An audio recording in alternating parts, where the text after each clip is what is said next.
Late that evening, the Obesai family dining hall glowed under crystal chandeliers, their light refracting off polished mahogany and gleaming silverware.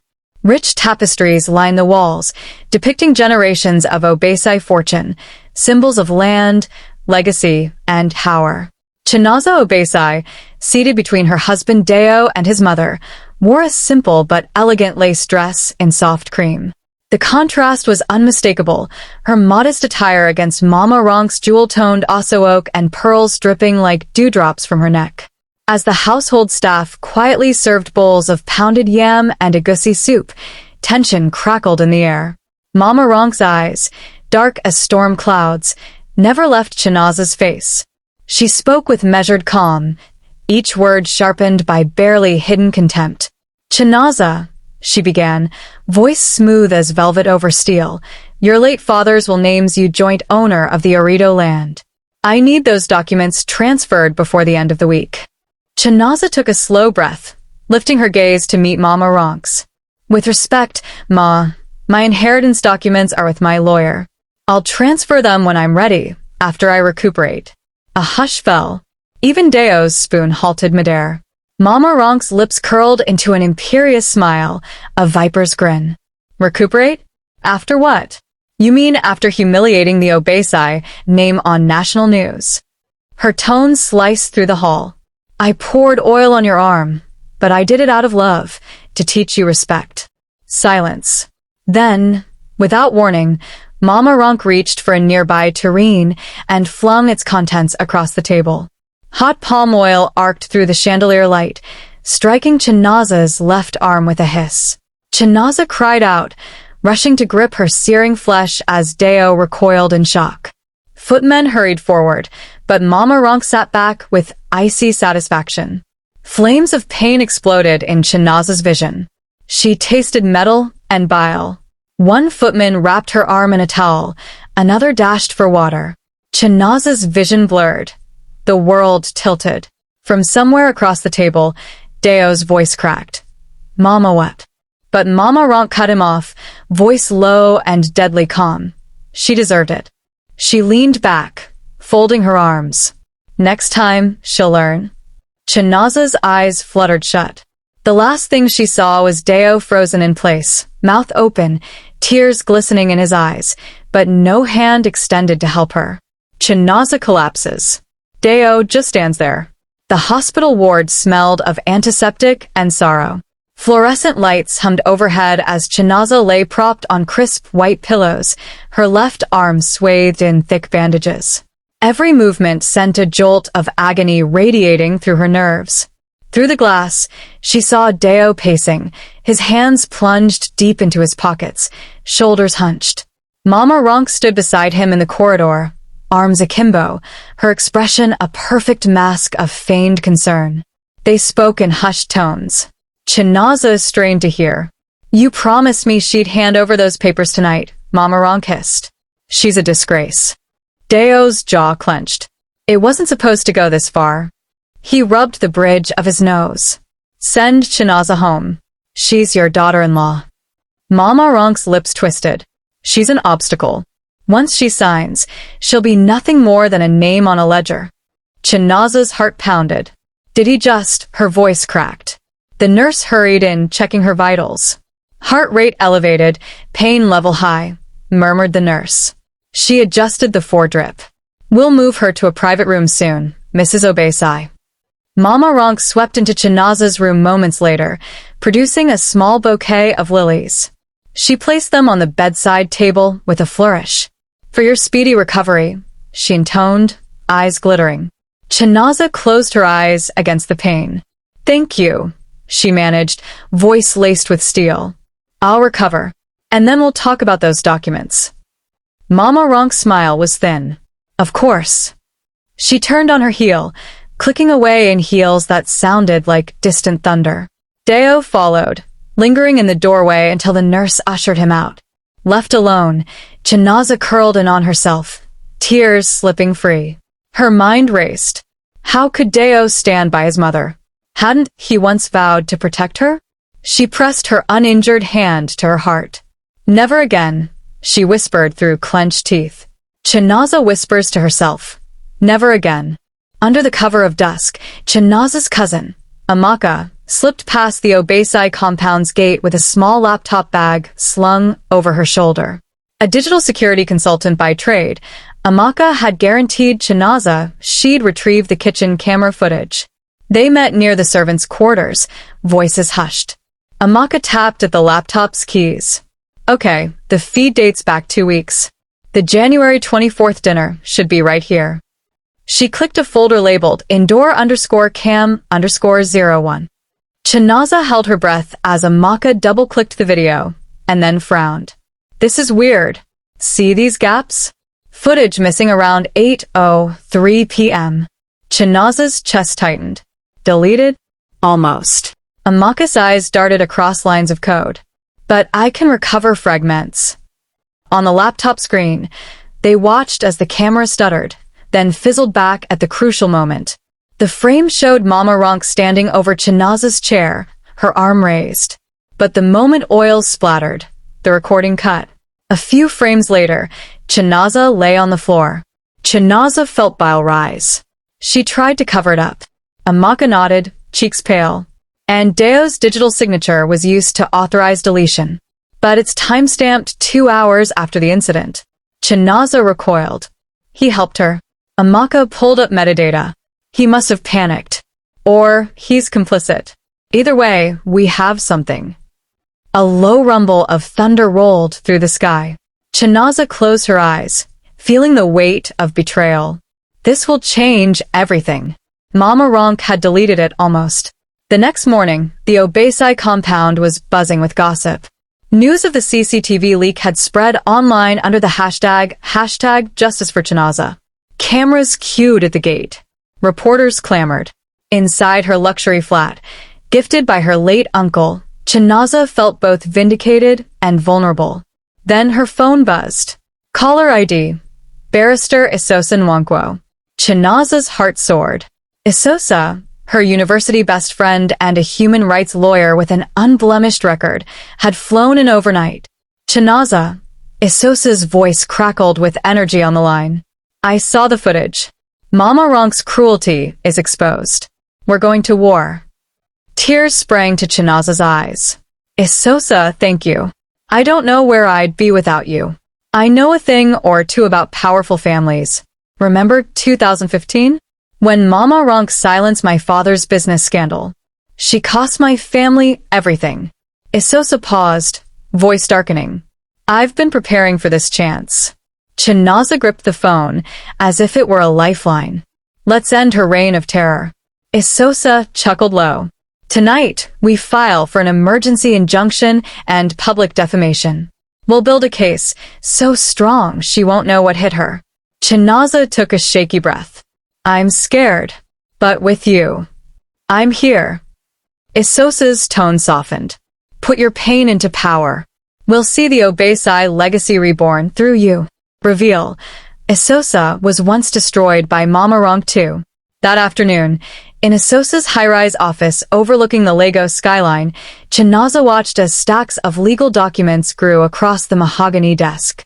Isosa rifled through aged case files, her eyes flashing with triumph. Here it is, she announced, lifting a brittle envelope. Your father's secret will. It was filed but never executed. You are the sole heir to the Alim land, 150 acres valued at over 50 million naira. Chinaza's breath caught. 50 million? Isosa nodded. And that land has been in dispute for years. Mama Ronke's been quietly selling off parcels, funneling the money into shell companies. Chinaza's hand trembled. So, she's been stealing from me. She's been stealing our heritage. Isosa slid the will across the desk. With this, we'll freeze her assets and reverse those sales. Chinaza pressed her palm against the will, feeling her late father's words under her fingertips. Memories of her childhood, the red earth, the cocoa trees, her father's laughter, flooded back. He meant for me to have this when I could defend it. Isosa's gaze was fierce. We'll enforce it in court. And once the injunction is granted, we'll seize every plot she sold. Chinaza swallowed. Mama Ronke won't go quietly. Isosa smiled thinly. No tyrant ever does. But tonight, your name goes public. We'll hold a press conference. Chinaza stood, resolve hardening like steel. Let's show them that a burned bride can rise from the ashes. That's the land Mama Ronke has secretly been selling off. The sun had barely risen when the ancient rattling of calabash beads announced Mama Nena's arrival at the Obesai compound. Word had spread that Chinaza's spiritual grandmother, renowned throughout their village for her uncanny insight, was coming to see her granddaughter recuperate. Guards at the front gate exchanged uneasy glances as Mama Nena descended from the battered Prado, leaning heavily on a wooden staff carved with ancestral symbols.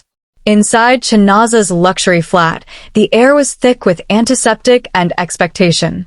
Chinaza sat upright, clutching her grandmother's hand, marveling at how youthful Mama Nena's eyes still shone beneath her turban. Isosa hovered nearby, filing case notes, while Deo lingered, guilt and uncertainty etched into his features. Mama Nena, Chinaza whispered, tears prickling. I feared you wouldn't come. Her grandmother's gaze was both tender and unbending. Child, I felt the fire on your arm from afar. She tilted her head, studying Chinaza's bandages. But more than that, I felt the poison in your blood. Isosa stiffened. Poison? Mama Nena, do you mean... Wait, Mama Nena said, raising a quivering finger. This is not only the oil's burn. There is darkness at work. You must beware the calm that follows the storm. She turned her sight to Mama Ronke, who stood at the threshold, arms folded, lip curled. Mama Ronke's expression was icy. Grandmother Obesai, I came to express my regret. Mama Nena laughed, a dry, crackling sound. Regret? You poured hot oil on your daughter-in-law and now offer condolences? Truth flows clearer than any river. She pointed at Mama Ronke's heart with her staff. You will burn in what you tried to burn her with. A flicker of fear passed over Mama Ronke's face before she masked it. You speak in riddles. This is a civilized household, not some backwater shrine. Chinaza rose unsteadily. Grandmother, she tried to kill me. She can't be allowed to roam free. Deo took a tentative step forward, voice trembling. Mama, please. Mama Nena slammed her staff on the floor. Silence, boy. You who stand between truth and lies must choose. Will you protect your mother's greed or your wife's life? Her words echoed through the hall like thunder. Silence fell. Even Isosa looked wide-eyed. Deo's shoulders sagged. He bowed his head. Grandmother, I don't know what to believe anymore. Mama Nena turned to Chinaza, eyes softening. My child, your pain is a message. Heal your body, sharpen your mind, and prepare for the battle ahead. The ancestors stand with you, but you must show courage. Chinaza swallowed, determination rising. I will, Mama Nena. I will not be silenced. As Mama Nena gathered her beads and rose to leave, she laid a gnarled hand on Chinaza's forehead. Remember this. Fire can destroy, but it can also forge. Let the flames of injustice shape you into something stronger. Mama Ronke spits on the ground in response. By midday, Chinaza felt steadier. The burn on her arm had peeled, revealing new pink tissue beneath sterile wraps. Isosa had arranged for her to attend a small prayer gathering in the private chapel of her flat, a peaceful break amid legal chaos. Deo accompanied them, purchasing fresh jasmine garlands as an olive branch. The chapel was intimate, scented with incense and sunlight filtering through stained glass windows. A handful of family friends and domestic staff knelt on woven mats, chanting softly. Chinaza, wrapped in a white flowing kaftan, sat beside Isosa at the front, focusing on the gentle rhythm of prayer. Deo sat a few pews back, head bowed. When the chant ended, Mrs. Adebayo, the family's housekeeper and devout Christian, offered tea brewed from hibiscus leaves. For strength and healing, she said, smiling at Chinaza. The tea was sweetened with a spoonful of honey, a gesture of warmth. Chinaza lifted the cup, savoring the soothing aroma. Her grandmother's words echoed, poison in the blood. A shiver ran through her. Yet she took a cautious sip. Isosa offered her own cup. "Try this too," she said, voice low. I spotted it first. Moments later, as the congregation resumed prayer, Chinaza felt a wave of dizziness. Her vision blurred, the chapel floor tilted beneath her. She gasped, clutching the armrest. Isosa spun around, alarm in her eyes. "Chinaza!" she cried. Chinaza collapsed, the teacup shattering at her side. Gasps rippled through the room. Deo raced forward. "Help! Somebody, call an ambulance." Isosa knelt, checking Chinaza's pulse. Weak, fluttering. She frowned, scanning the broken cup and remaining liquid. "This wasn't hibiscus tea," she said under her breath. "It smells bitter." Outside, security guards bustled, but Isosa waved them back. No one must touch anything. She pulled on disposable gloves, retrieving a fragment of the stained glass bead that had rolled nearby. This could be evidence. In minutes, paramedics arrived, loading Chinaza onto a stretcher. Isosa squeezed Deo's shoulder. "I'll have this tea analyzed. You stay with her." She slipped back into the chapel, instructing guards to seal the room. After Chinaza was whisked away, Isosa paced the empty chapel. In a corner, she found the tea tray, tiny flecks of unknown powder sprinkled beside the teapot. She bagged a sample, eyes blazing. This is no accident. Reveal, Isosa finds a hidden stash of rat poison. Chinaza spent the night in the ICU, stabilized by intravenous fluids and activated charcoal. At dawn, Isosa and Deo sat in a waiting room, faces etched with worry. A doctor emerged, removing his mask. "She's out of danger," he said softly. "The poison has been flushed. She'll need rest, but she's strong." Relief washed over Deo. He exhaled shakily. "Thank you." He turned to Isosa. "Thank you for everything." Isosa offered a tight smile. "Let's get her home." When they returned to the flat, Chinaza lay pale but breathing steadily.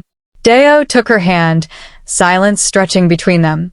Finally, Chinaza looked at him, anger and hurt in her eyes.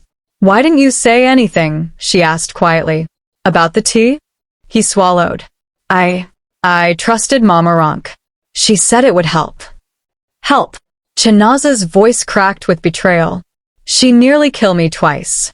Deo flinched. "I wanted to believe in her. She's my mother." Chinaza pulled her arm away, even though pain shot through her. "At what cost?" "My life." He bowed his head. "I'm sorry. No," Chinaza snapped. "You're not sorry. You're sheltered by her influence. Do you love her more than me?" Deo's shoulders trembled. "I love you both. I'm torn." Chinaza's eyes filled with tears. "Then you love no one. Love demands choosing. Protect me, or be complicit in my death." Deo's eyes brimmed. He looked away, unable to meet her gaze.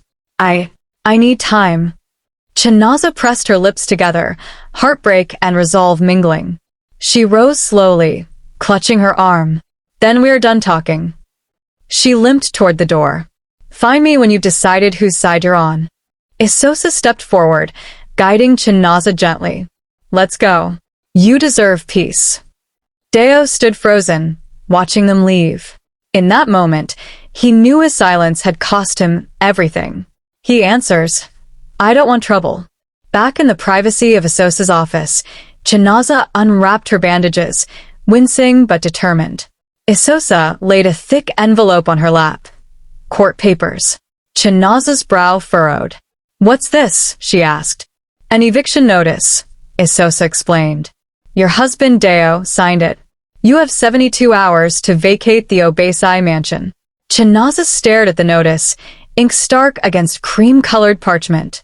"He signed it?" he agreed. Isosa nodded grimly. "He claimed you were a threat to the family's reputation. But there's a problem." Chinaza's pulse quickened. "What problem?" Isosa pointed to a clause. "It's signed under Deo Obesai, but the date is tomorrow, July 5th, and his signature yesterday was digitally forged. He never authorized this yet." Chinaza's heart thudded. "So Mama Ronke backdated it? Or set me up?" Probably both, Isosa said. But here's our leverage. Because of the filing error, we can petition an emergency stay. Chinaza clenched her fists. I want her out of my life for good. Isosa drafted a motion on the spot, citing procedural irregularities and alleging abuse of power. She called court clerks, arranging an urgent hearing. We'll have a judge look at this within 24 hours. You stay here. She gestured at the office's plush sofa. I'll be back soon. Chinaza sank down, adrenaline still coursing. She replayed the eviction's cruelty, forced out of her home, abandoned by her husband, hunted by her mother-in-law. Anger and sorrow warred in her chest. As Isosa left to file the motion, Chinaza noticed a plain envelope slipped beneath the door. She opened it with trembling fingers. Inside was a small key and a note in her late uncle's handwriting. Your safe haven, Elim House. Welcome, my beloved niece. Her breath caught. Elim House, the secret apartment she'd never known existed. Tears of hope sprung to her eyes. Perhaps this was the new beginning she needed. But Chinaza finds an error in the document. That evening, Isosa drove Chinaza to a secluded street lined with flowering bougainvillea. At the end, behind wrought iron gates, stood a modest two-story house painted in earthy terracotta, the Elim property from the will. Isosa's heels clicked on the cobblestones as she led Chinaza inside. Stepping into the foyer, Chinaza inhaled deeply. The interior was bright and airy, with sunlit windows and soothing cream walls. A portrait of her late uncle hung above the mantel, his warm smile a welcome. On a side table lay a vase of fresh lilies and a printed plaque. To Chinaza Obesai, may this home protect you as you rise. Chinaza ran her fingers over the plaque, emotion choking her. He knew I'd need a refuge. Isosa smiled softly. Your uncle was always looking out for you. And now, it's ours to defend. They toured the rooms, a study lined with books on law and women's rights, a kitchen stocked with pantry staples, a bedroom where soft linens beckoned. Isosa unlocked a drawer filled with family photos. Chinaza as a child in her village, her father teaching her to read under a mango tree. Memories flooded back. This is perfect, Chinaza breathed. A place where Mama Ronke can't reach me. Isosa placed a hand on her shoulder. Here, you can heal, plan, and rebuild. We'll set up your foundation from this house, Chinaza's haven, for women who suffer in silence. Chinaza's eyes brightened. Yes, I want to help others escape the darkness I've known. As darkness fell outside, they lit lanterns and sat at the dining table, mapping their next moves. Mama Nena's warning, the poison in the chapel, Deo's silence, and the eviction notice, they all felt like pieces in a larger puzzle. With Isosa's legal firepower and her grandmother's spiritual backing, Chinaza felt her resolve crystallize. Peeked through the curtains, Chinaza noticed lights in the Obesai mansion flicker under Mama Ronke's watchful silhouette.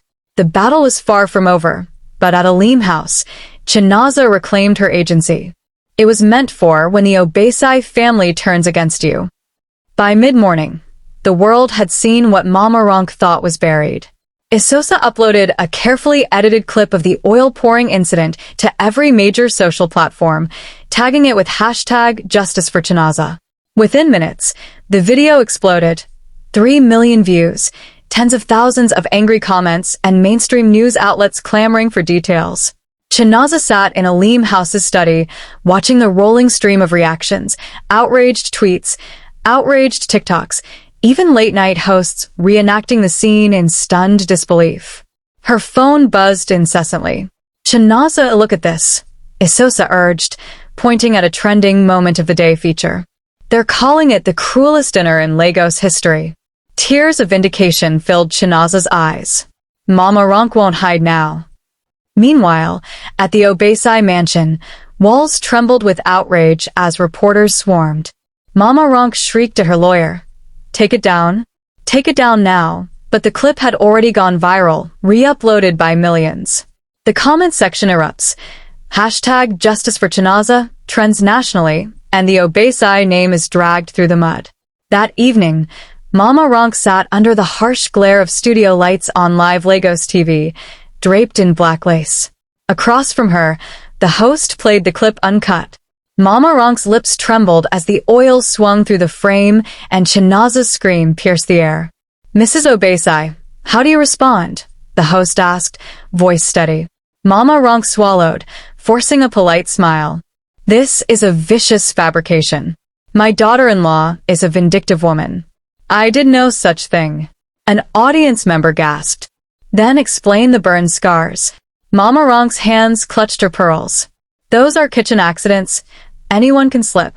The host tilted his head and replayed a slow-motion clip showing the oil arc, then stabbed back to Mama Ronke's face as she recoiled.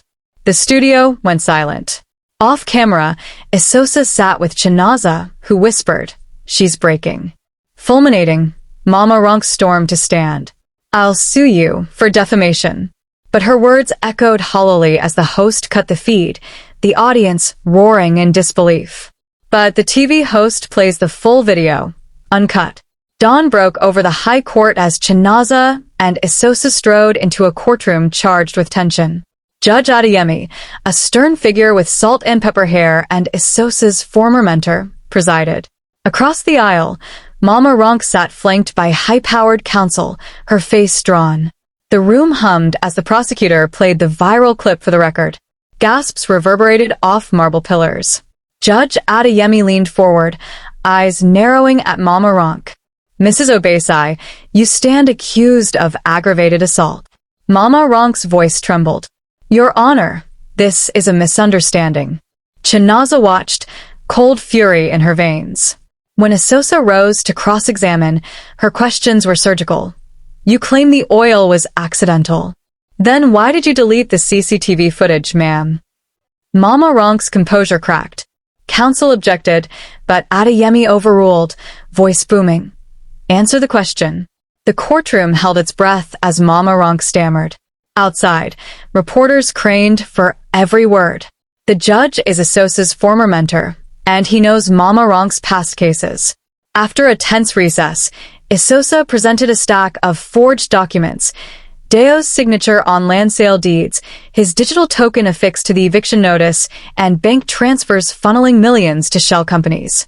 Mama Ronke's eyes widened as Chinaza laid each sheet on the bench. "Your Honor," Esosa declared, "Mrs. Obesai conspired with her son to defraud Ms. Chinaza Obesai of her rightful inheritance."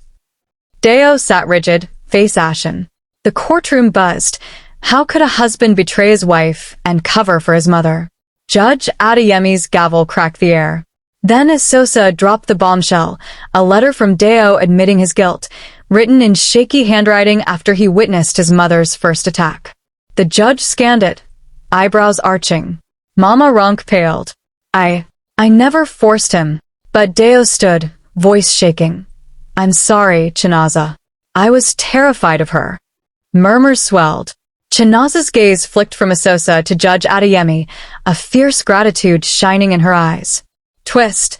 Deo actually helped her forge it. Within hours, the judge granted Esosa's emergency injunction. All Obesai family bank accounts, properties, and investments frozen pending trial. Overnight, the Obesai empire lay paralyzed.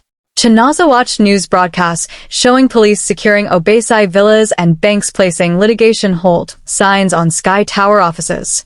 Mama Ronke sobbed in her private jet lounge, her fortune slipping away as quickly as she'd tried to take Chinaza's. On Aleem House's terrace, Chinaza and Esosa sipped tea, the city lights of Lagos twinkling like stars below. "You did it," Chinaza murmured. Esosa smiled. "This is just the beginning." Across town, Deo shuffled through the rain, roofless and penniless, his name now toxic. In his hand, stamped eviction papers for the mansion he once called home. Mama Ronke screams, "That girl is a witch." Late one evening in Aleem House's softly lit nursery, Chinaza gently cradled a tiny sonogram photo, her bandaged arm resting protectively across her abdomen. Esosa sat beside her, eyes shining with tears of joy and pride. "I can't believe," Chinaza whispered, her voice trembling. "After everything, new life is growing inside me." Isosa smiled, brushing a loose curl from Chinaza's forehead.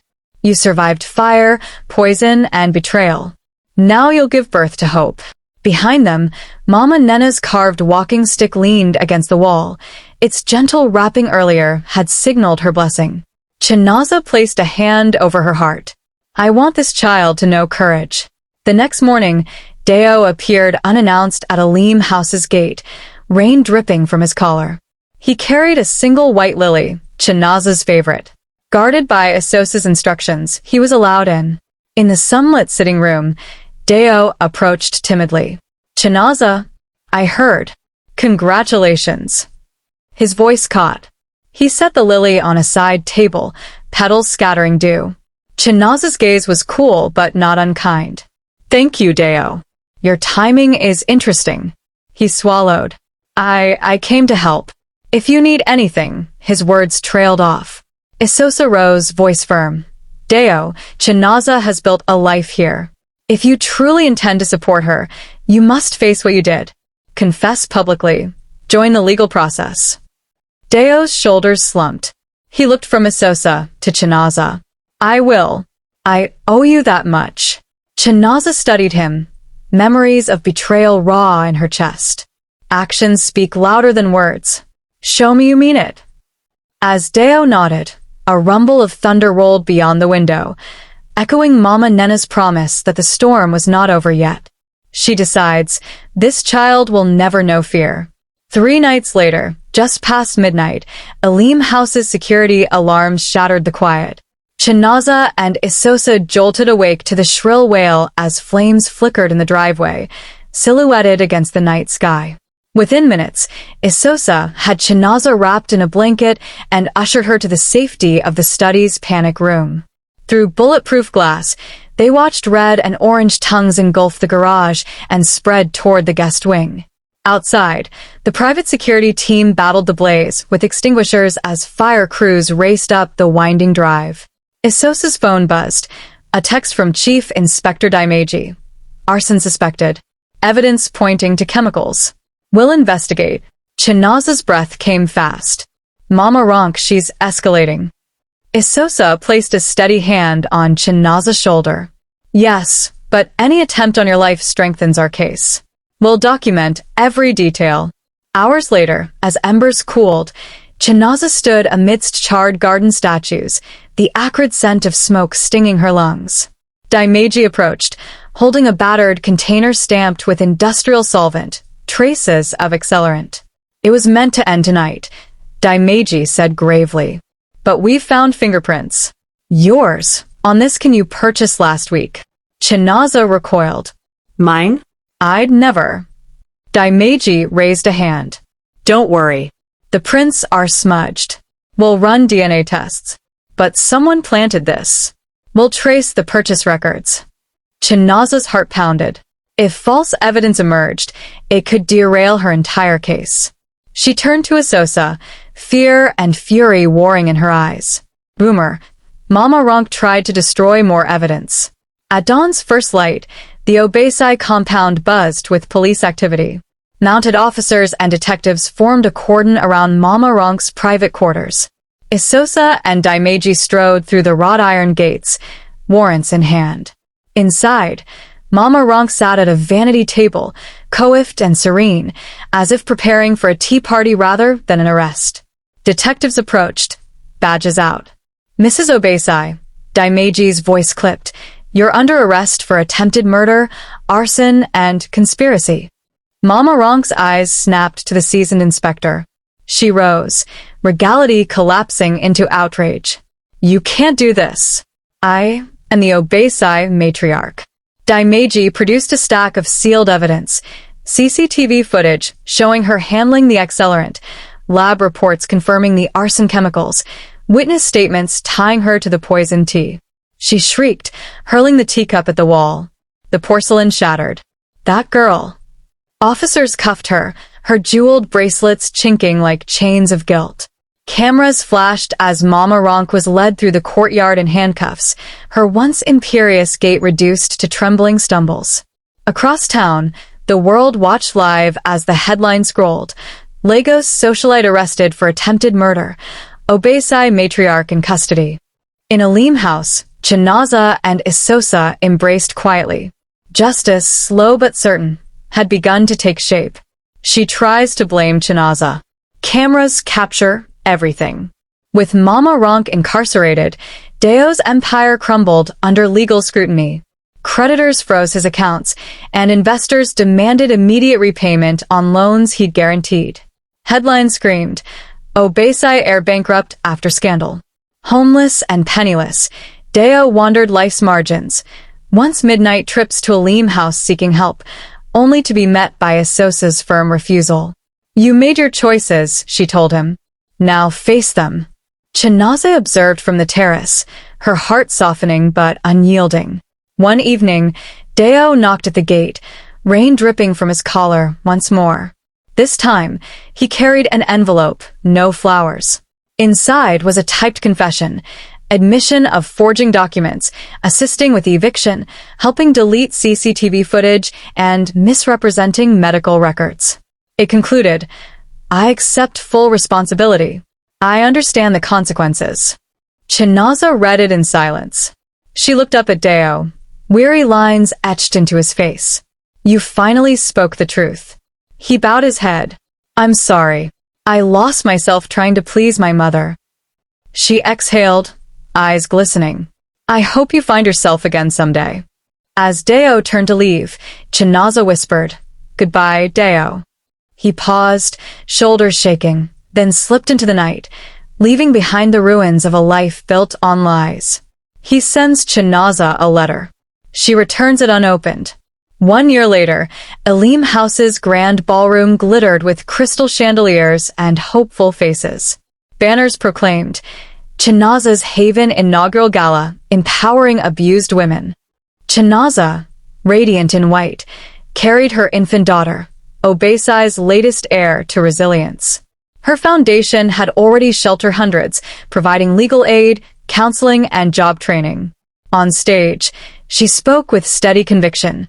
From the flames of betrayal, I found purpose. No woman should endure what I suffered. Tonight, we unite to transform pain into power. The crowd rose in applause as Mama Nena stood by her side, tapping the ancestral staff in blessing. Isosa grinned in the front row, tears gleaming. Even Deo, silently in the back, hat in hand, watched with humility. As the gala's finale, Chinaza unveiled a sculpture titled Phoenix Rising, a dark-skinned woman soaring on wings of molten metal. The sculpture's molten edges gleamed like burned scars turned badges of honor. Chinaza lifted her daughter high. This is our future. Outside, Lagos's skyline shimmered, a city transformed by one woman's refusal to be silenced. In her triumph, Chinaza had not only reclaimed her legacy, but forged a sanctuary where broken wings could learn once more to fly. Mama Nena nods. Vengeance belongs to God, but he used you well. The end.